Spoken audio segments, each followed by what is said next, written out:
नमस्कार, आप देख रहे हैं इंडिया टीवी। आपके साथ मैं हूं मीनाक्षी जोशी। नमस्कार, मैं हूं अमित पालित। पाकिस्तान में इमरान खान का मुस्तकबिल क्या होगा? क्या इमरान की कुर्सी सलामत रहेगी या पाकिस्तान के बाकी प्रधानमंत्रियों की तरह ही इमरान खान का पॉलिटिकल करियर खत्म हो जाएगा और देश निकाला हो जाएगा? ये एक बड़ी खबर, बड़ी बात। बिल्कुल, आज ये तस्वीर साफ हो जा सकती है और क्योंकि इमरान का जो मुकदमा है इस वक्त सर्वोच्च अदालत में पहुंच चुका है, यानी कि सुप्रीम कोर्ट में है और करीब आधे घंटे के बाद आपको बता दें दोबारा सुनवाई शुरू हो जाने वाली है।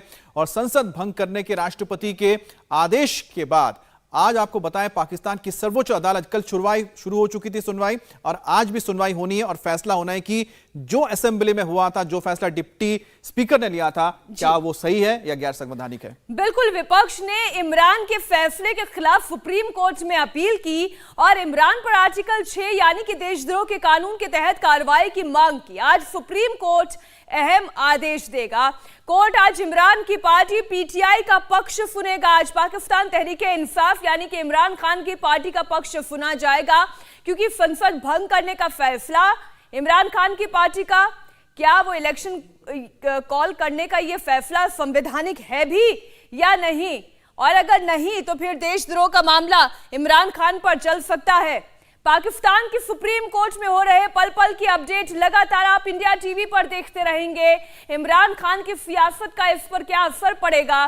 पहले पाकिस्तान से आ रही इस वक्त की एक और बड़ी खबर अमित बताएं। बिल्कुल, और पाकिस्तान चुनाव आयोग ने इमरान खान को बड़ा झटका दिया है और पाकिस्तान के चुनाव आयोग ने कहा कि अगले 90 दिन यानी कि 3 महीने में चुनाव कराना संभव नहीं है। चुनाव आयोग ने कहा है कि उसे चुनाव की तैयारी के लिए कम से कम 6 महीने का वक्त चाहिए और यही सबसे बड़ा झटका लगा है, क्योंकि इमरान खान इसी का जिक्र करते हुए कह रहे थे, दलील दे रहे थे कि हम तो चुनाव चाह रहे हैं और 3 महीने में चुनाव हो जाएगा, लेकिन यहां तो 6 महीने कम से कम चाहिए। ये किसी मोहल्ले का चुनाव नहीं है, ये किसी स्टेट का भी चुनाव नहीं है, ये पूरे के पूरे पाकिस्तान के चुनाव की बात है। और इलेक्शन कमीशन ने अपने हाथ खड़े कर दिए हैं। इलेक्शन कमीशन ने यह साफ कर दिया है कि उन्हें कम से कम 6 महीने का वक्त चाहिए, तभी ये इलेक्शन हो सकता है। इमरान पर सुनवाई बस आधे घंटे में शुरू होने वाली है। ये सुनवाई पाकिस्तानी सुप्रीम कोर्ट में चीफ जस्टिस की अगुवाई में 5 जजों की बेंच करेगी। आपको जानकारी दे दे, इमरान पर फैसला सुनाने वाले जज कौन हैं? आइए ग्राफिक्स के जरिए उनका नाम आपके सामने रखते हैं। इधर इमरान खान ने पीटीआई की एक अहम बैठक भी बुलाई है, ये खबर आपको देंगे, लेकिन उससे पहले कौन कौन 5 सदस्यीय बेंच आज इस मामले पर चर्चा कर रही है, उनका नाम भी आपके सामने रख दे। चीफ जस्टिस उमर अता बंदयाल वो रहेंगे मौजूद। इसके अलावा जस्टिस इजाजुल एहसान मौजूद रहेंगे। जस्टिस मजहर आलम खान मियां खेल ये मौजूद रहेंगे। जस्टिस मुनीब अख्तर, जस्टिस जमाल खान मंदखेल आप मौजूद रहेंगे। यानी ये 5 सदस्यीय बेंच है सुप्रीम कोर्ट की जो सुनवाई करेगी। कॉल जो है वो फुल बेंच की गई थी, इस मामले पर सुनवाई करे। पहले 3 जजों की बेंच ने सुनवाई की, अब 5 जजों की बेंच सुनवाई कर रही है। बिल्कुल, और जैसा कि कहा गया था पीपीपी की ओर से यानी पाकिस्तान पीपल्स पार्टी की ओर से कि आप फुल बेंच लेकर आइए, लेकिन वहां पर सवाल ये बोला गया कि आपको हम 5 जजों पे किसी पर एहतराम नहीं है कि भरोसा नहीं है, जिसके बाद ये मामला सुलझ गया और अब 5 जजों की बेंच ये करने जा रही है, इस मामले की सुनवाई करेगी। लेकिन मीनाक्षी, सबसे इंपॉर्टेंट चीज जो कल उन्होंने बता दिया था कि जो डिप्टी स्पीकर ने फैसला लिया है वो किस तरह से संवैधानिक, हमको समझाइए, क्योंकि कोर्ट ने बता दिया कि हमें संवैधानिक नहीं लगता है। आज इसलिए पीटीआई का पक्ष भी सुना जाएगा। आप सबसे पहले यह समझ लीजिए कि इस्लामाबाद में आज होना क्या है।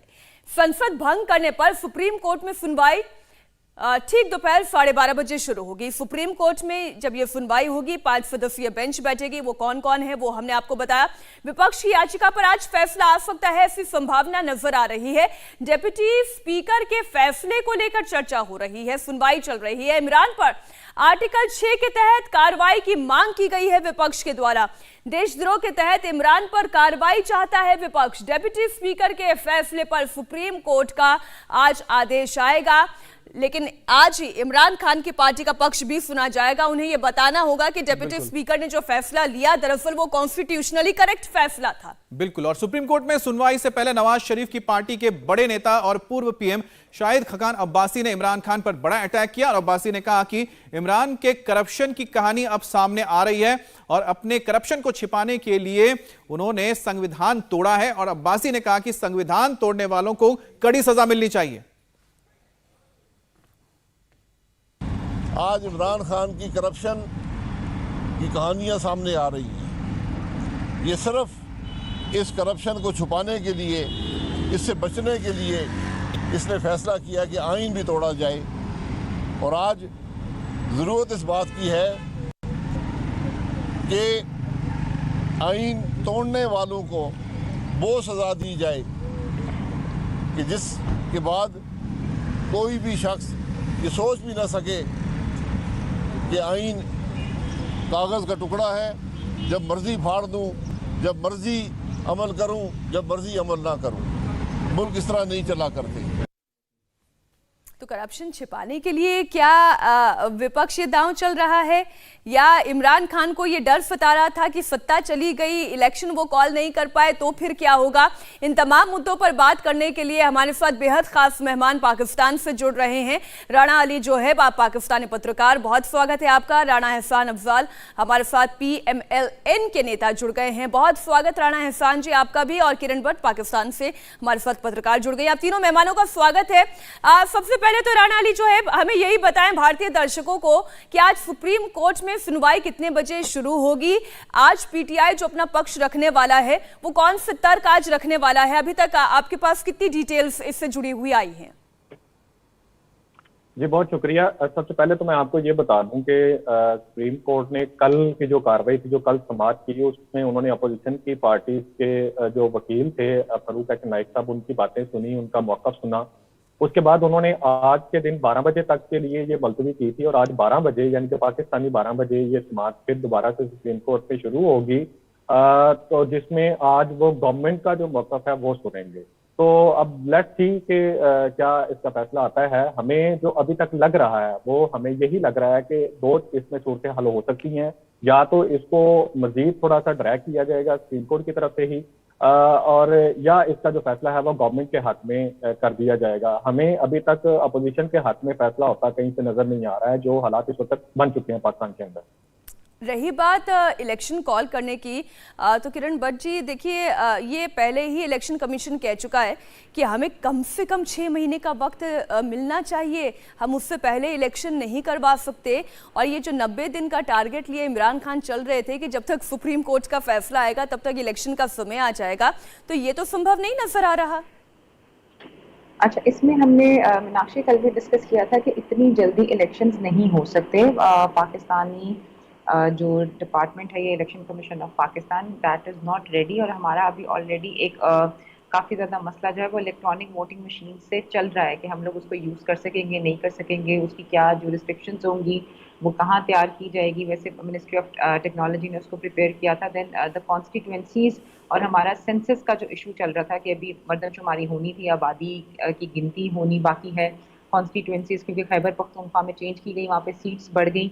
तो उस चीज़ को अभी सारे को मद्देनजर रखते हुए 3 महीने, तो क्या मेरा ख्याल है 6 महीने नहीं, अभी उनको साल 1.5 साल का उनको टाइम चाहिए होगा जनरल इलेक्शंस करवाने के लिए। 3 महीने के अंदर, क्या 90 डेज के अंदर तो पॉसिबल ही नहीं हो सकते। इट्स नॉट अ ट्विटर पोल। ऐसी परिस्थिति में एहसान जी, ये केयर टेकर प्रधानमंत्री के हाथों क्या 6-7 महीने पाकिस्तान की सत्ता चलाई जाएगी? क्या होगा? बहुत सारे सवाल मन में आते हैं।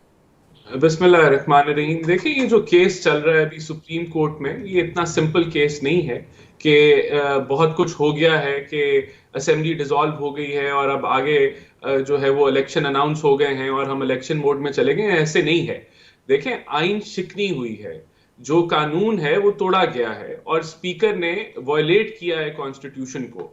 तो ये अगर आप समझते हैं कि अगर सुप्रीम कोर्ट हुकूमत के हक में फैसला दे देगी तो इसके बहुत दूर अंदेश मानी होंगे। इसका मतलब ये होगा कि कोई भी हुकूमत जो है वो कोई भी बयानियां लेगी, कोई भी साजिश का जिक्र करेगी और स्पीकर उसके साथ मिल जाएगा तो वो अपनी मर्जी का मनगढ़ंत फैसला जो है वो कर देगा। तो इसका मतलब है पार्लियामान जो है वो बेमानी हो गई है, उसका मकसद खत्म हो गया और वो वजीर आजम को हटाना कानून के मुताबिक जो नो कॉन्फिडेंस मोशन है वो खत्म हो जाता है। तो ऐसे नहीं होगा। देखिए, ये इमरान खान ने जो शॉट खेली, उसको खेलने तब तो लग रहा था बड़ा, उन्होंने छक्का मार दिया और विन विन सिचुएशन बन गई है उनके लिए। लेकिन आज जितने लीगल एक्सपर्ट्स हैं पाकिस्तान के अंदर, जितनी मीडिया के ऊपर डिबेट हुई है, किसी एक बंदे ने नहीं कहा कि आइन शिकनी नहीं हुई। किसी एक बंदे ने नहीं कहा कि इमरान खान ने रूल्स ऑफ द गेम से बाहर हटके जो है वो किया है और गलत किया है। तो ये जो इम्तिहान है ये पाकिस्तान की कोर्ट का इम्तिहान है। जी एहसान जी, आपने जो कहा कि इसमें कानून तोड़ा गया, यानी कि कॉन्स्टिट्यूशन के खिलाफ जाकर उन्होंने जो किया कार्रवाई, लेकिन अगर कार्रवाई को हम देखते हैं, अगर देखते हैं बहुत ही एक लेमैन के लिए, एक आम आदमी के लिए, कि उन्होंने प्रस्ताव लेकर आए, प्रस्ताव को लेकर सामने रखा गया स्पीकर के सामने और बताया गया कि ये जो प्रस्ताव लाया गया इसके पीछे जो बाहर के जो मुल्क हैं उनके साजिश के तहत लाया गया है, इसलिए इस पर आर्टिकल 5 लगा दिया गया, देशद्रोह का लगा के उन्होंने उसको खारिज कर दिया। उसके बाद डिप्टी स्पीकर ने बोला कि हम आगे, फिर पार्टी ने इसको मतलब डिसॉल्व कर दिया और आगे वो चलेगा राष्ट्रपति के पास। राष्ट्रपति ने कहा कि केयरटेकर गवर्नमेंट रहेगी और असेंबली खत्म कर दी गई।